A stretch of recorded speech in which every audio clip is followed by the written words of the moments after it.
ఐదవ తరగతి తెలుగు ఇతివృత్తాలు ప్రక్రియలు.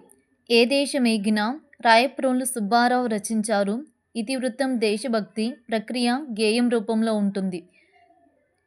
ఏ దేశమేగినా ఎందుకాలిటినా, ఏ పీఠమెక్కినా ఎవ్వరేమనినా అని గేయం రూపంలో ఉంటుంది. రెండవ పాఠం సాయం. జాకోబు దక్షిణాఫ్రికా నవలా రచయిత. పరోపకారం. రవికి పక్షులంటే చాలా ఇష్టము. పిచ్చుకను ఏ విధంగా అయితే కాపాడాడో పరోపకారం. సాయం జాకోబు. ప్రక్రియ కథనం రూపంలో ఉంటుంది. మూడవ పాఠం కొండవాగు. చెరుకుపల్లి జమదగ్ని శర్మ రచించారు. ప్రకృతి వర్ణన. ఇతివృత్తము. ప్రక్రియ లేఖ ప్రక్రియ. ప్రకృతి వర్ణన కొండవాగు చెరుకుపల్లి జమదగ్ని శర్మ రచించారు. నాలుగవ పాఠం జయగీతం. బోయి భీమన్న రచించారు. మహనీయుల చరిత్ర. ఇతివృత్తం. ప్రక్రియ పాఠ ప్రక్రియ. జయ జయ అంబేద్కర, జయ దళిత జనస్వర అని పాట రూపంలో ఉంటుంది. జయగీతం బోయి భీమన్న రచించారు. ఇతివృత్తం మహనీయుల చరిత్ర. ఐదవ పాఠం తోలుబొమ్మలాట. మన ఒక జానపద కళ. ఈ తోలుబొమ్మలాట కెవి రామకృష్ణ రచించారు. ఇతివృత్తం కళలు. ప్రక్రియ వ్యాసం ప్రక్రియ.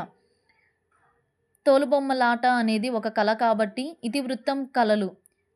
ఆరో పాఠం పెన్నేటి పాట. విద్వాన్ విశ్వం రచించారు. ఇతివృత్తము పర్యావరణము. ప్రక్రియ పాట ప్రక్రియ. కోటి గొంతులకి నిరమీట కొనుచు, కోటి గుండెల కంజర కొట్టుకొనుచు, వినిపింతునింకా పెన్నేటి పాట. ఇలా పెన్నేటి పాట రూపంలో ఉంటుంది. విద్వాన్ విశ్వం రచించారు. పెన్నేటి పాట పర్యావరణం గురించి తెలియచేస్తుంది. రాయలసీమ యొక్క జీవిత చిత్రాన్ని పర్యావరణం గురించి తెలియచేస్తుంది. ఏడవ పాఠం పద్యరత్నాలు. నైతిక విలువలు పద్యాలు. ఎనిమిదవ పాఠం ఇటీజ్ పండుగ. గిడుగు వెంకటరామూర్తి గారు రచించారు. ఇతివృత్తం సంస్కృతి సాంప్రదాయాలు. ప్రక్రియ సంభాషణ ప్రక్రియ.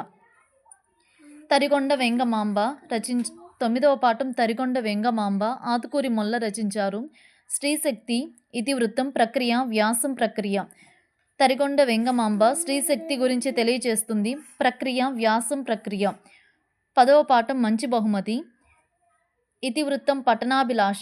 ప్రక్రియ సంభాషణ ప్రక్రియ. మంచి బహుమతి పఠనాభిలాష గురించి తెలియచేస్తుంది. సంభాషణ ప్రక్రియ. తరికొండ వెంగమాంబ స్త్రీశక్తి గురించి తెలియచేస్తుంది. ప్రక్రియ వ్యాసం ప్రక్రియ. ఇటీస్ పండుగ సంస్కృతి సాంప్రదాయాలు. ఇతివృత్తం ప్రక్రియ సంభాషణ ప్రక్రియ. ఇటీస్ పండుగ మంచి బహుమతి సంభాషణ